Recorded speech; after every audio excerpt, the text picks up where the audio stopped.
They say nothing lasts forever. Everything changes. All things must pass. Hey, everybody. Welcome to my channel, where we break down the biggest ideas in culture, faith, and current events. Today, we're going to look at money, power, love, lies. Welcome to the Roaring Twenties, where parties were endless, dreams were bought with dollars, and one man, Gatsby, chased a single green light across the bay, hoping it could rewrite his past. But what happens when illusion crashes into reality? Join us as we dive deep into one of the most haunting tales of ambition and heartbreak ever told, the Great Gatsby. Our story begins in the summer of 1922, through the eyes of Nick Carraway, a young man who rents a modest house in West Egg, Long Island. Nick is a Yale graduate and World War I veteran. He's a Midwesterner looking for adventure and opportunity on the East Coast. But Nick isn't naive. He's seen enough of the world to be wary. Even in the opening pages, he confesses, "I am one of the few remaining honest people in the world." So right away, we know Nick is our moral compass. He's curious about the rich and their extravagant ways, but he's not one of them. And that gives him a unique perspective on the drama that unfolds around him. Next door to Nick's humble abode is the colossal mansion of the enigmatic millionaire Jay Gatsby. And this house is like nothing Nick has ever seen. It's massive, gaudy, over the top. Every Saturday night, Gatsby throws legendary parties, grand spectacles of champagne, and jazz and dancing.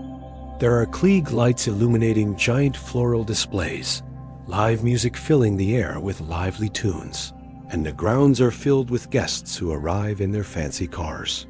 But here's the twist. Nobody really knows who Jay Gatsby is or how he made his fortune. Rumor has it he was a German spy or a murderer or just plain lucky. And that mystery only adds to the intrigue of his character. On the other side of the bay, in a place called East Egg, lives Nick's cousin, Daisy Buchanan, and her husband Tom. East Egg is the domain of old money, the established wealthy class who have been rich for generations. Tom, with his bulldog face and cruel eyes, is the embodiment of this group. He's arrogant, racist, unfaithful, and loud, a bully. He throws his weight around and picks on those weaker than him. Tom and Daisy's marriage is a loveless one. Tom is having an affair with Myrtle Wilson, who lives in the desolate area between West Egg and East Egg called the Valley of Ashes.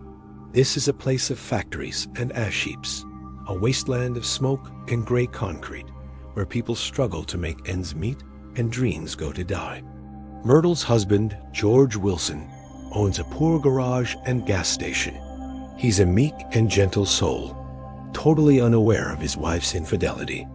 Now, Gatsby's story revolves around his obsession with Daisy.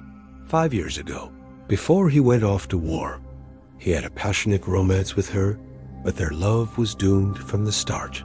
See, Daisy came from a wealthy family, and her mother was dead set against Gatsby because he was poor and didn't belong to their social class. Despite the odds, they fell in love. He promised to come back for her, and in the meantime, he started working hard to build a fortune. But while he was away, Daisy succumbed to the pressure and married the wealthy Tom Buchanan. Gatsby believed that if he could win back Daisy, it would make him the happiest man alive. And he truly thought that he could recreate their lost love. Gatsby's first step in winning Daisy back is to move into the mansion next door to her. He thinks that if he's close enough, he can somehow recapture the past. But he needs help to make the reintroduction happen. Enter Jordan Baker, a professional golfer and one of Gatsby's few friends. She's also dating Gatsby's neighbor, Tom. So Jordan is in a unique position to set up the reunion. She tells Nick that Gatsby wants to see Daisy and asks him to ask his cousin. Nick is initially reluctant, but eventually agrees. When Nick first meets Daisy, it's clear that she's not the same person Gatsby remembers. She's older now, more sophisticated, and she's married to a man who embodies everything she once despised in Tom. Still, there's a spark between her and Gatsby when they see each other again, and it's clear that Daisy is torn between her loyalties. Gatsby throws an extravagant party for Daisy and Nick. It's one of his famous bash, full of dancing, drinking, and revelry. But even amidst the excitement, Daisy can't shake the feeling that something is missing. She and Gatsby steal a moment alone, and their reunion is awkward, emotional, even magical.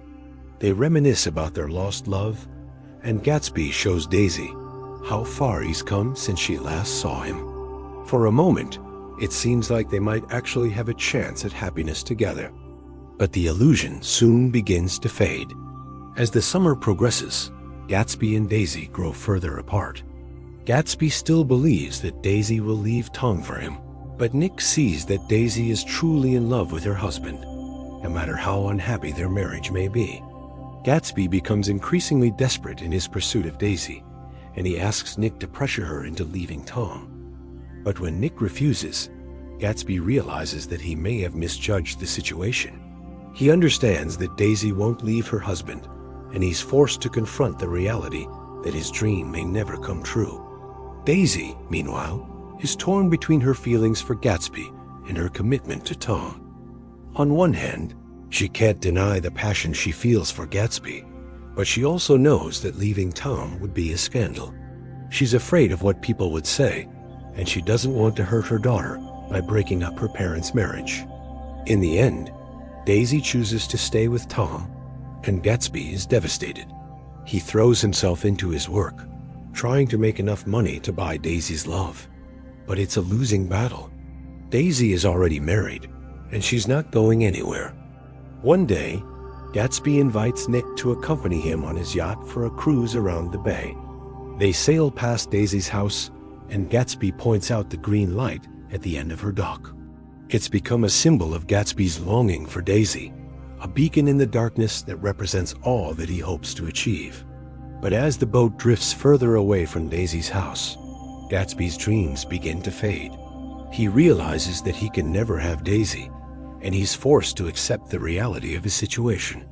Later in the novel, Gatsby makes a terrible mistake that will cost him dearly. He throws an extravagant party for Daisy in an attempt to win her back, but the party goes horribly wrong. Tom shows up with his friend, and Gatsby's criminal connections are exposed. Tom accuses Gatsby of buying illegal liquor and running a gang of bootleggers, and Gatsby is forced to defend himself against the accusations.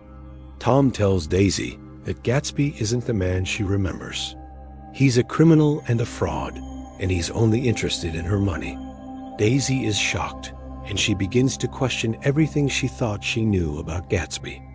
As the confrontation continues, Gatsby becomes more desperate. He tries to convince Daisy that he's innocent, but Tom is relentless in his attacks. Gatsby is eventually driven to a breaking point, and he admits that he's guilty. He confesses that he's been involved in illegal activities, and he admits that he's not the man Daisy thought he was. Once Gatsby's reputation is ruined, Daisy is done with him. She refuses to believe that he's innocent, and she runs away with Tom. Gatsby is devastated. He realizes that he's lost Daisy forever. In a fit of anger, Gatsby drives his yellow car to Daisy's house to confront her. But when he arrives, he finds that she and Tom have already left. Gatsby is distraught, and he drives aimlessly around the island. He eventually crashes into Myrtle Wilson's car and kills her. Gatsby takes the blame for the accident and promises to pay Myrtle's family for her funeral expenses. But when George Wilson learns that Gatsby was responsible for his wife's death, he confronts Gatsby and shoots him in cold blood.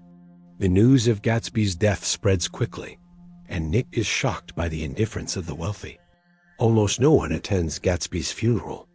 The so-called friends from Gatsby's parties don't even bother to show up. Nick is disgusted by the moral decay of the East Coast elite, and he returns to the Midwest. As he looks back on the events of the summer, he realizes that Gatsby's tragic fate was the result of his own hubris. Gatsby built his entire life on a dream, and it cost him everything. At the end of the novel, Nick reflects on the American dream and Gatsby's tragic pursuit of an unattainable past.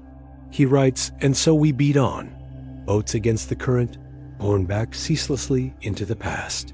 This is one of the most powerful closing lines in literature. It perfectly captures the novel's themes of hope, loss, and the futility of trying to recapture the past. So what do you think? Do you think Gatsby was a fool or a tragic hero? Let me know in the comments below. And if you enjoyed this video, don't forget to give it a thumbs up. Thanks for watching.